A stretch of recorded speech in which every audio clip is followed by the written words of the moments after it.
couldn't talk to Junior without talking to the rest of the clan, and we got all of them here, the Russells. And can I call you Mr. Russell? Call me Big G, call me Mr. Russell. Who do you like outside of your sons in a sport that's active today that can fight? There's a lot of them. Give me a name. Like Danny Garcia. Okay. Like Mikey Garcia. What do you think about Canelo? Canelo, I like him too. You think he's a typical Mexican fighter? No, he's not. Or he got a little sauce. He got a little swag. Yeah. Yeah. Got a little swag. His last fight, he showed me real good defense. Right. So he he's learned did show good defense. his craft is building. What do you think the sport of boxing is today? I think the older fighters would have walked through a lot of these fighters. A lot of them are athleticized. It's not a science. It done messed the sport up so much, man, with the political ramifications, dealing with the manager, promoters. Right. Man, it's bad. You got to be a proud father, man. Oh, yeah, Right. yeah, without a doubt. I'm a group of boys like that can scrap, but not only that, the way they carry themselves, like... There's no handbook on raising kids. But living in D.C., and I came up in a pretty rough era myself, around Trinidad, the most dangerous neighborhood in the United States. Wow. And you had to survive because I was out there in the streets. I told him how we used to get our spawn sometimes. Oh, yeah. Yeah, talk a little bit about that. Why you beating up on the neighborhood, though, man? No, but all the kids thought they were hard. They were going real hard. I would put them in a station wagon, ride around with gloves, go to the major strips where all the hardheads were, and ask them if they want a box, offer some money. Put your best man out here. They would just run through them. About 15, 20 of them lined up. Lined up. All waiting to make some money, all trying to fight. What if he would have had a son that had no kind of athletic ability? It's not possible. See what I'm saying? It's not possible. See, that's the thing. He took that from me because I was about to say that. Right. I think we all felt it innately. So you won't even know how to handle that. Even my youngest brother Isaiah, he was the chubby one out the whole group. Yeah. But people used to see him move. They be like, yeah, he's so chubby, but he's so athletic, he's so fast. Yeah.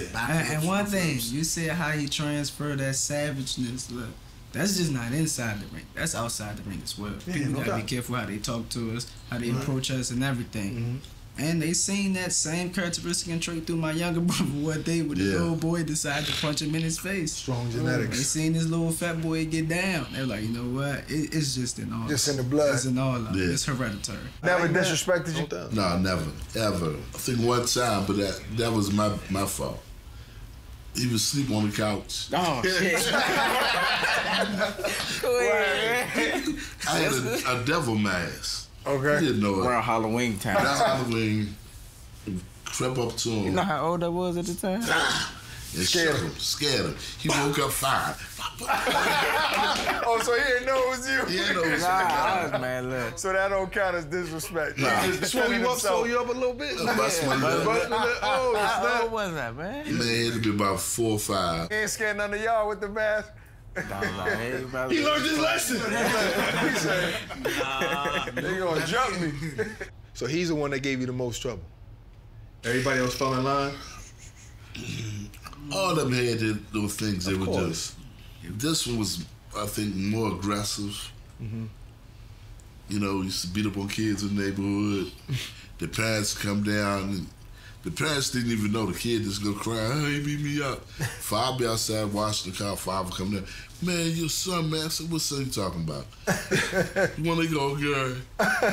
Wanna go, girl? He was so small. He come out the kids way taller, towering over, right? And the father would look and say, "You let him beat you up?" Let's go. Come on. So, but wait a minute. So you was a little bully.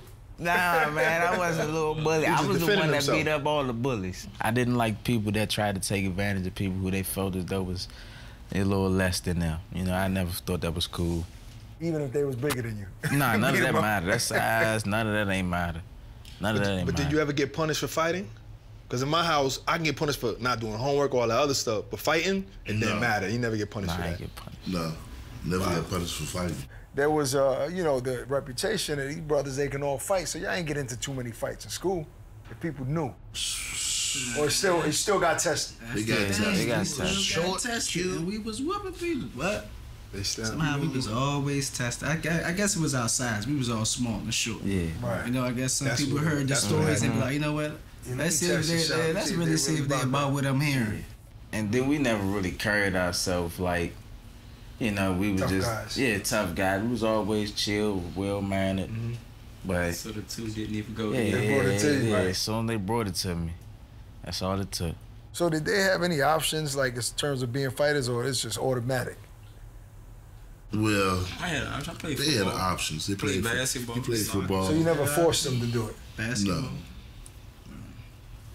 Nah, I take that back. I was about to say that don't even sound like. I'm gonna keep it G with you. Okay. Oh yeah. I had to make him fight. What? Had to make him fight. They had a tournament in Philly. Philly, yeah. Fact, the kid just fought. Yep, on a Jerry Hurd card. He didn't want to go to Philly. He didn't want to ride. He wanted to play. I know you get in the car, you going there. Man, I want in the car. So the whole ride, he holds on to like this one. He holds on to anything you did wrong to him. If he lost a fight as a little boy, he'll remember it. He'll carry it until he avenges it. He gets the attitude and he'll hold on to it. All the way driving up to Philly, wouldn't talk, wouldn't say nothing mad. Get to the venue, still wouldn't talk, still got an attitude. Got him matched. He fought the little kid that won the other night, won the title. Put him in the ring, he didn't want to fight. He was going through the motions. Come back to the corner, I kept it real. I said, you know what, I really don't give a damn. For real, you make yourself look stupid. This little boy beating you up. You happy with that? Because you don't want to fight back. Right. I said, I'm not getting hit, you are. The second round, he went out there and started putting it down. Was that the day, the defining moment where you said, I'm a fighter? Like, what he said just made sense. If it makes sense, then that's just what it is. Like, you know what, man? Intellect. I was still heated. And to this day, he can still feel my presence because he know when I started turning up on him the second and third round, he was like, oh man, this guy's serious. Now I'm in a fight. And now I'm in the fight. Right. And ever since then, he don't come past my path and be like, what's up, man? Real, yeah, he stopped growing. He stayed the same size almost. Close to my weight class. I might get him back for you, bro. Cause I'll be asking for spawn and everything. You got all of these sons, right? At what age, each one individually, did you say he got it? He had a blow up bloom, you know, boom, come back. Yeah, I remember that. And he's in Pampers, but he has the perfect style.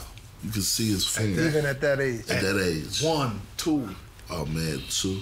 Who's next? Antoine, who's next? Allen Okay. can fight. People ask, who's the best? Who's the best between Gary and Allen? Hand speed, aggression, can fight. Can really fight. And I think Allen started, you were about what, 6? 4. Started training at 4. Started training at 4, but My first by fight was 6 6. you can really see him. You saw, yeah. Yeah, he can fight. I look at Triple G Canelo. and Canelo and all them. Whitewash. They in shape? Yeah, I put that ass. Yeah, in shape. He'd be a force. Tonio started, he was about 7, right? 7. Yeah, Yeah, he was 7. an accident. Why so late? Cause I was playing ball. Never thought I was gonna be a basketball player, soccer, everything. I was athletic, so I was in a little bit of everything. This one day, I would come to the gym every day just to play ball, just to practice at the gym. Was on their team. And he like, you know what? Your ass keep taking up space. You come to the gym today, you got a box. Who said that? I didn't know. He said to a 7-year-old. Or walk home. Take it home or walk home. That was his thing. Walk home. You know. I came, man. I ended up spawning this guy who actually started boxing before me, and I like got out on him. He was impressed, like for me to never strap up no gloves and just immediately pick up on everything and look so natural at it. I say like a week later, I was fighting in the national silver glove. Little ride back. Wow. As part of you want to make him proud still? Of course. One of my happy, to be honest with you, when I won the title, I was more happy for my father than I was for myself. You know, because I understood from a different set of lenses, you know, all of the work and effort. You know, he showed me what the epitome of a father is. I watched him put his whole life on hold to put us where we need to be, to put time and energy and effort. You know, we pride ourselves on going to the gym. Man, you can ask my wife this. Birthdays, holidays, anniversaries, all that. We get ready for a fight, we're in the gym. We pride ourselves on being in the gym consistently, regardless of the situation. He's in there as well. You gonna have your grandkids in the gym? They already in there. You gotta tell me a story about little Ant though. Like when did you really see that he had it too? Identical almost. Yeah? Yeah. We started in the basement. In the basement, Sit on the steps. It's to sit on the steps. He was so natural. I just knew my body real well.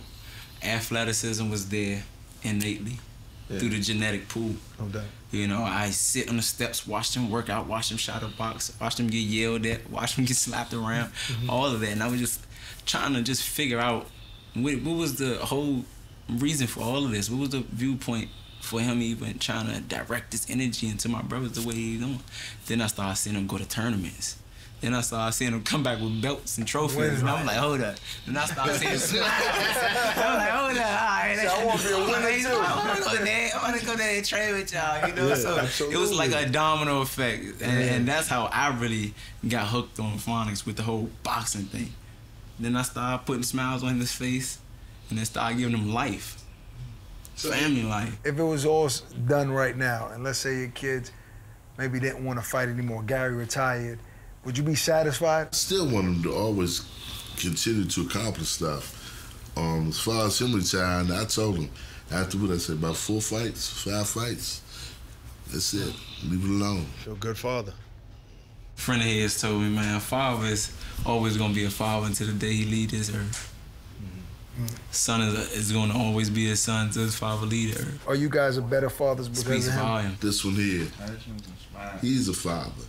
If I was not just saying it because my son backed up to watch how he raised his 2 daughters. Man, it's amazing. I think it's a man in the mirror effect. That's all that is. Yeah.